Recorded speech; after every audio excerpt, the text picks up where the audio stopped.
근데 다 300은 넘어가는 것 같아요, 보통. 수술비가 좀 낮아지면은 유기 비중도 낮아지려나?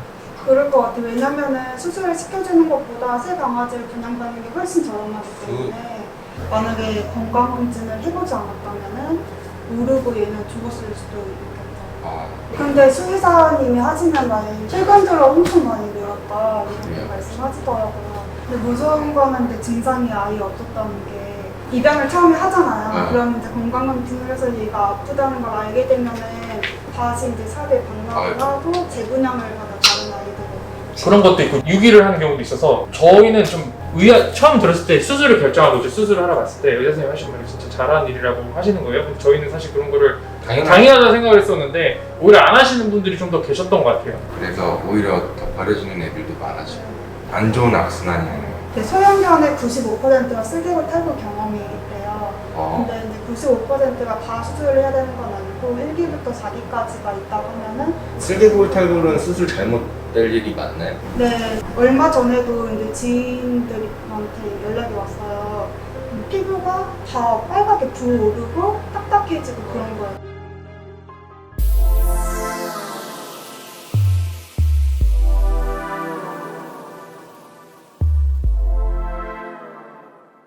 안녕하세요. 지금 오늘은 동자네로 왔는데 촬영을 문이 바로 가봅시다. 열립니다.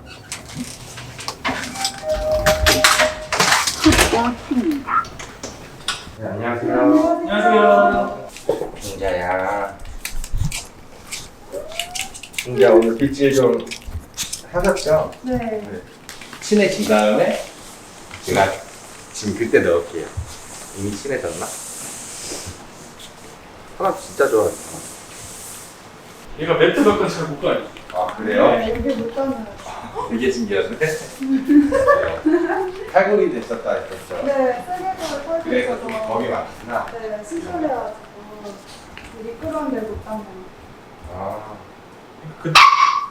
저 일로 오래. 그때도 이런 미끄러운 데서 탈골이 했어요? 아니 원래 선천적으로요. 아 선천적. 태어날 때부터. 그래서 원래 얘를 이제 칠긴 분양으로 데리고 왔는데 처음에 예방접종이 다 끝나지 않아서 작은 병원에 가서 예방접종을 했어요. 끝내고 나서 이제 큰 병원으로 가서 건강검진을 했었는데 사실 증상이 하나도 없어가지고 너무 건강했고 잘 먹고 잘 놀고 잘 뛰어놀고 잘 자고 해가지고 아플 거라고는 상상도 못했는데 이제 심장병이랑 쓸개골 탈구가 있다는 소리를 듣고 서울적 병원으로 옮겨서 또 수술을 하게 됐어요. 두 차례. 이 친구가 그럼 4개월이 넘었던 시점에 데리고 온 거네요. 네, 이제 한 살 됐어요. 곧 다음 주 토요일 날 1살이 돼요. 네. 그렇구나. 다음 주에 한 살 되고 생일 파티 준비를 하셨어요? 네, 지금 하고 있어요. 하고 있어요. 어떻게 준비하냐면 지금 생일 케이크 얘 모양대로 생일 케이크를 주는 데다 했고 네. 네, 그리고 이제 또 생일 케이크 모양이 있는 스튜디오에 가가지고 촬영도 하기로 사진 촬영도 또 예약해주셨고. 네, 또 이제 강아지 친구들 초대해가지고 생일 파티를 집에서 하기로 했어요. 아 그래요? 이 친구의 네트워크가 있나 보네요. 네. 다 인스타에서 알게 된 친구들이 여러 명 있는데 초대도 해요? 네, 초대도 하고 같이 만남도 많이 가졌고 만남도 많이 가요. 네. 일단은 선천적 질환에 대해서 조금 더 이렇게 좀 여쭤볼게요. 네, 원래는 이게 선천성 심장병이라고 해가지고 사람들이 많이 모르는데 PDA라고 해가지고 원래는 이제 뱃속에 있을 때는 산소 공급을 위해서 필요한 혈관이 있어요. 심장 쪽에. 근데 아기가 태어나고 나면은 그 혈관은 자연스럽게 도태되어야 되는데 그게 도태되지 않고 이제 남아있는 경우가 네. PDA라는. 추가로 말씀드리자면 우리나라 말로는 동맥관 개존증이라 해서요. 이게 사람한테도 있는 거로 알고 있더라고요. 그러니까 그 동맥관이 아기가 있을 때는 이제 태아로 연결돼 있으니까 아무튼 뭐 그런 것 때문에 열려 있는데 그게 생후 몇 주 안에 닫혀야 돼. 며칠이나 몇 주 안에 닫혀야 되는데 열려 있는 상태에 있어서 역류를 할 수도 있고. 근데 초기에 치료를 잘 하면은 문제 없이 평생 살 수 있다라고 저는 알고 있어요. 네, 맞아요. 그렇긴 한데 이제 수술이 굉장히 고난도의 수술이다 보니까 얘가 수술 도중에 폐사할 확률이 너무 높고 그래요? 이제 심장 쪽에는 미지혈관들이 되게 많아요. 근데 살짝만이라도 이제 잘못 만지면 그게 터지면 과다출혈을 주거나 아니면 얘가 굉장히 어린 나이 때 수술을 해야 되기 때문에 보통 3개월 때 하는 게 가장 좋대요. 너무 어린 나이에 마취를 들어가야 돼서 마취에서 못 깨어날 확률도 굉장히 크고 수술이 잘 되더라도 얘가 또 재발 가능성이 있는 거예요. 왜냐하면 혈관을 쓸려 묶는 과정이거든요. 도태되어 묶여야 되는 혈관이 안 묶여 있어서 실로 이미 좀 묶어놓는데 얘가 활동을 하다 보면은 풀릴 수가 있어요. 그래서 주기적으로 검사가 필요한 질병이고. 아 그래요. 그러면 수술 이후에도 지금 가끔씩은 네. 가서 찍어보고. 네. 네, 최근에 그러니까 수술 이후에 6개월까지는 초음파 찍거든요. 근데 찍은 걸로 문제가 없었고요. 근데 이게 발견되기가 굉장히 어려운 게 발견. 천쟁을 하면은 알 수 있는데 천쟁을 해서 내 심장에 심잡음이 들린다 하면은 이제 그걸로 진단이 가능한데 사실 수의사분들도 사실 모르는 경우가 많이 있으세요. 처음에 제가 작은 병원에 갔다고 했었잖아요. 작은 병원에서 예방 접종을 했을 때 얘 이제 처음 분양 받았으니까 촉진이랑 촉진이랑 막 해주세요라고 얘기를 했는데 거기서는 이제 건강하다고 말씀을 하셨고 근데 저는 이제 작은 병원에서 건강검진 한 거니까 좀 더 큰 병원에 가서 건강검진을 하자고 제안을 했을 때 얘가 반대를 했었거든요, 남자친구가. 그러니까 그래서 첫 병원에서는 사실 슬기고탈구를 알게 됐고요. 그래서 두 번째 병원에서는 여기보단 조금 큰데 의사 선생님 한 4명 정도 되는 곳인데 국내이긴 한데 거기서는 이제 또 수의사님 재량에 따라 다르잖아요. 네. 이제 한번 전반적으로 몸무게 재보고 어떨지 재보고 한 초음파다 갑자기 좀 잡음이 들린다는 거예요. 네, 그래서 잡음이 들린다 해서 이건 거의 맞는 것 같다. 저희는 초음파 기가 없으니 큰 병원 가봐라 이렇게 해서.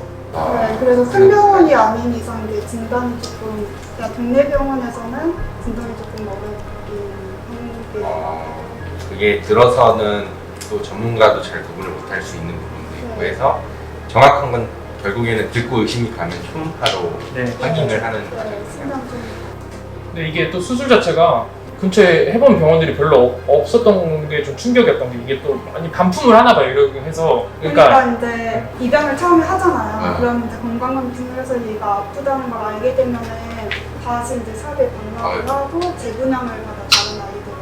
그런 것도 있고 유기를 하는 경우도 있어서 그러니까 저희는 좀 처음 들었을 때 수술을 결정하고 이제 수술을 하러 갔을 때 의사 선생님 하신 말이 진짜 잘하는 일이라고 하시는 거예요. 근데 저희는 사실 그런 거를 당연하다 생각을 했었는데 오히려 안 하시는 분들이 좀 더 계셨던 것 같아요. 그때 당시에는. 뭐 그냥 갈게요 하는 사람들이 많다 보니까 의사 선생님들 의아해서 그래서 이제 인천 쪽에서는 수술 경험이 있으신 분들이 거의 안 많이 계시고 여기서 인천에서 가장 많이 해보신 분이 5번 해봤다고.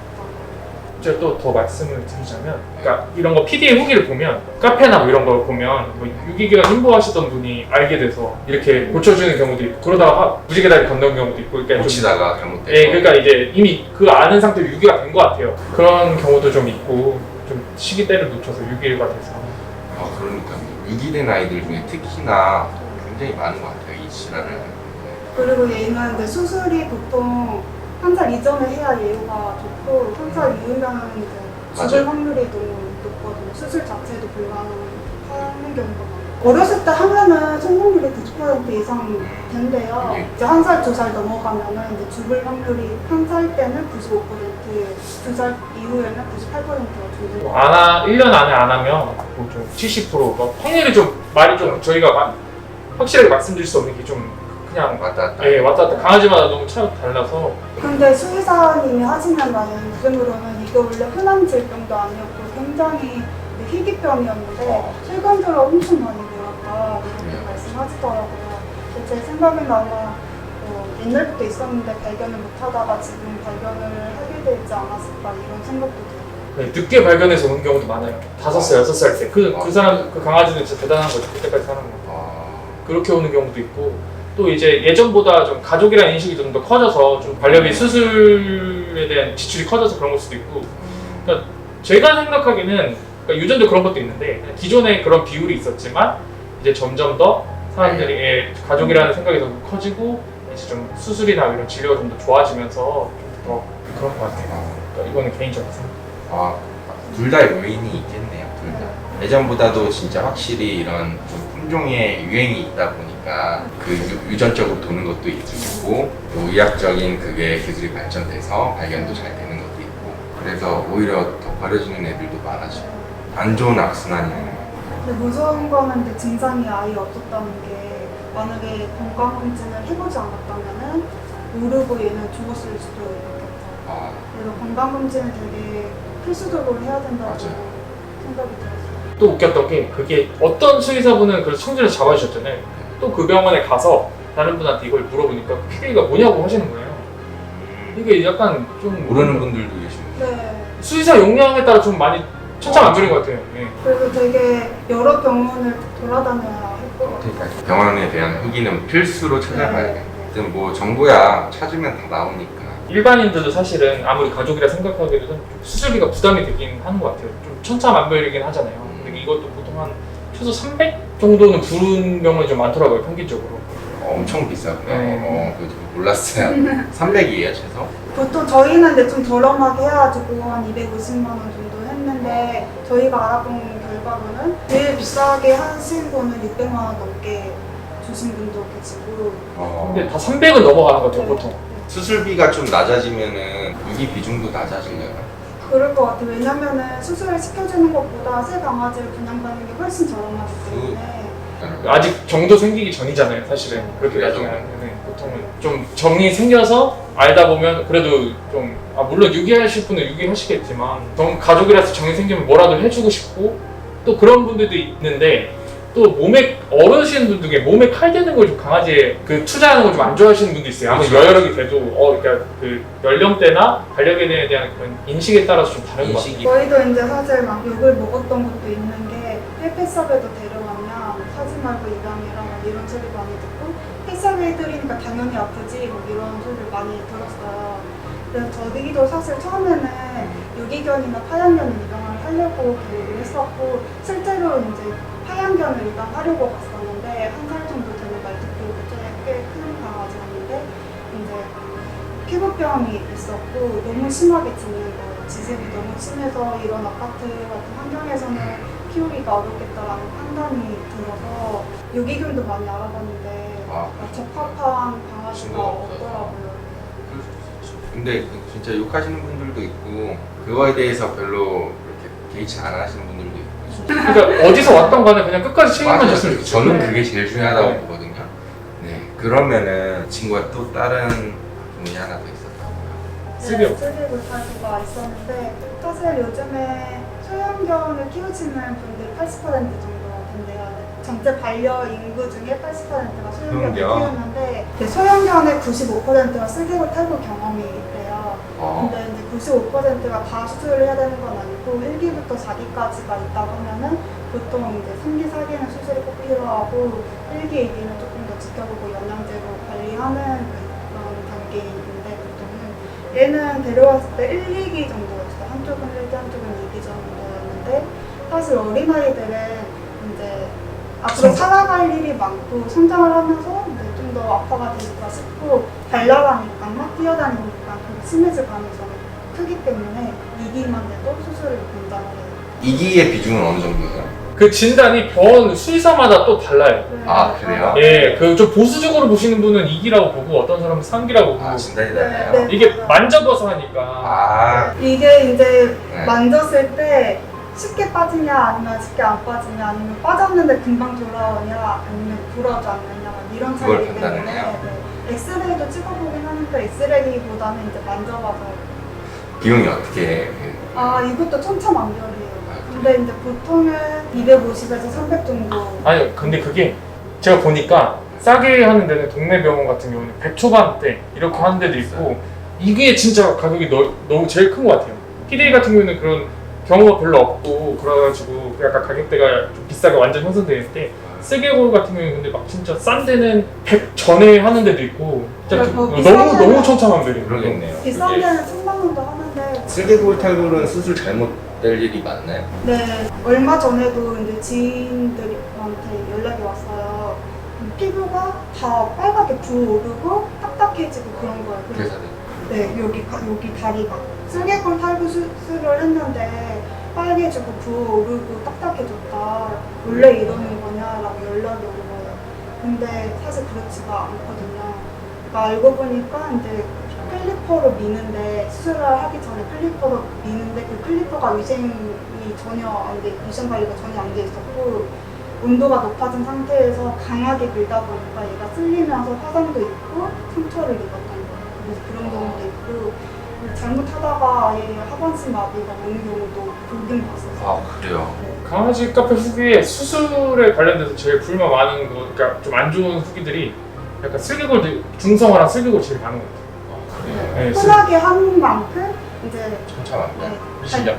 간단한 수술이라고 생각하고 그냥 동네에 그냥 맡기거나 그런 경우가 많아가지고 수의사분들이 정말 그 역량이 정말 천차만별인 것 같아요. 그러니까요. 아직 이렇게 문화가 형성된 지 얼마 안 됐기 때문에 가격도 천차만별이고 100 초반부터 뭐 1000만 원까지 이렇게 있고 진짜 비싸네. 수술을 잘못하다가 하반신 마비 걸릴 수도 있고 또 이게 슬개골 탈구가 어느 정도 됐냐에 따라 수술 방식에 따라 가격이 좀 더 달라지는 것 같아요. 아 수술 방식 네. 1, 2, 3, 4기에 따라서 네. 달라지고 네. 어떤 그 수의사 분에 따라서 진단의 그 기수가 달라질 수도 있고 그냥 정말 좀 몇 군데는 그래도 알아보고서 해야 되고 국내 소형견 중 95%가 1기부터 4기까지 근데 뭐 1기는 거의 티도 안 나는 네, 거고 맞아요. 3기부터 4기까지만 수술을 하면 되는데 2기부터 요새는 이제 애들이 뛰어놀고 하니까 더 해주는 경우도 있다. 어린 나이에 왜냐면 얘가 쓸개골에 빠졌다 들어갔다 하면서 연골이 닿아요. 그러면은 그 관절염 가능성이 커지거든요. 근데 이미 나이가 이제 10살, 13살 먹은 아이들은 이제 살날이 사실 그렇게 많지가 않으니까 그리고 마취 이용증도 커지고 그냥 놔두는 경우가 많아요. 그리고 이제 이미 그 변형된 뼈에 적응을 했기 때문에 아이들도 그렇게 많이 불편해하지 않는 경우가 많고 그 말고도 합병증이 많거든요. 십자인대 파열이 가장 주인데 그런 것도 생길 가능성이 커져가지고 그냥 웬만하면은 다 해주는 게 좋은 것 같아요. 그걸 방지하는 그 보호대나 제품에 대해서 어떻게 생각하세요? 사실 저희도 하나를 샀어요. 네. 근데 이게 요즘 나오는 게 한쪽밖에 안 되더라고요, 보호대가. 양쪽이 다 되는 게 아니고 허리 스트랩을 둘러줬는데 한쪽밖에 안 돼요. 근데 저희 애는 두 쪽이 다 아픈데 한쪽밖에 안 되니까 의미가 별로 없다고 생각을 해가지고 그리고 이제 슬개골 탈구는 뼈가 탈구가 되는 거니까 이 보호대를 하면 잡아주는 역할은 하긴 하지만 이제 근본적으로 치료는 수술밖에 없다고 생각해요. 진행은 막을 수 없고 특히 성장기 같은 경우는 또 진행이 엄청 빨라져요. 얘가 1기, 2기였었는데 2, 3기로 가는데 얼마 안 걸렸거든요. 아 그래요? 그만큼 성장을 하면서 그렇게 되니까 성장기에 있는 아이들이 좀 슬개골 진행이 빨라서 와, 얘들은 수술을 해주는 게 좋고 빠지면 아파해요. 처음엔 아파한대요. 근데 얘는 좀 못 느꼈거든요. 근데 얘는 하나도 안 아파했었는데 사실 1, 2기 때는 많이 아파요. 처음 빠지는 거라서. 근데 3기, 4기 될수록 4기는 이제 거의 못 걷긴 하는데 3기 정도 되면 얘가 그 고통에 적응을 해요. 와, 그래서 안 아파요. 그래서 오히려 안 아파하니까 아 괜찮아졌구나 이러고 병원을 안 가시는 분들 많이 계시거든요. 저도 빠져봐서 알거든요. 근데 저는 그게 한 5번 넘게 빠졌는데 네. 아예 돌아가요. 근데 그 고통이 적응이 아니에요. 그래서 수술했는데 빠지고 막 해가지고 그래서 아이들 보면은 뒤에 뭐 차고 있는 아이들 보면은 네. 좀 여기가 오신 거예요. 어. 그냥 그랬던 적이 있고 아 좋은 인터뷰였습니다. 오늘 진짜 촬영 고생 많으셨네요. 네, 아유. 수고 많으셨습니다. 뭐 인터뷰는 여기까지. 아이고. 감사합니다.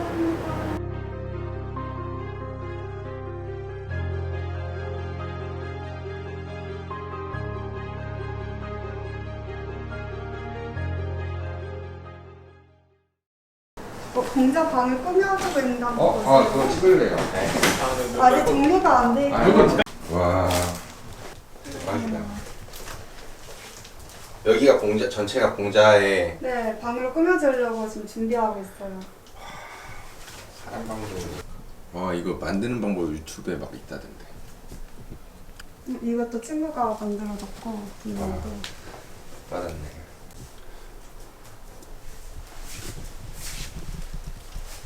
이게 강아지 짐볼이에요. 아 여기서 놀아요? 노는 거 아니고 운동대요? 운동복이에요. 네. 약간 슬개골 음. 그 아.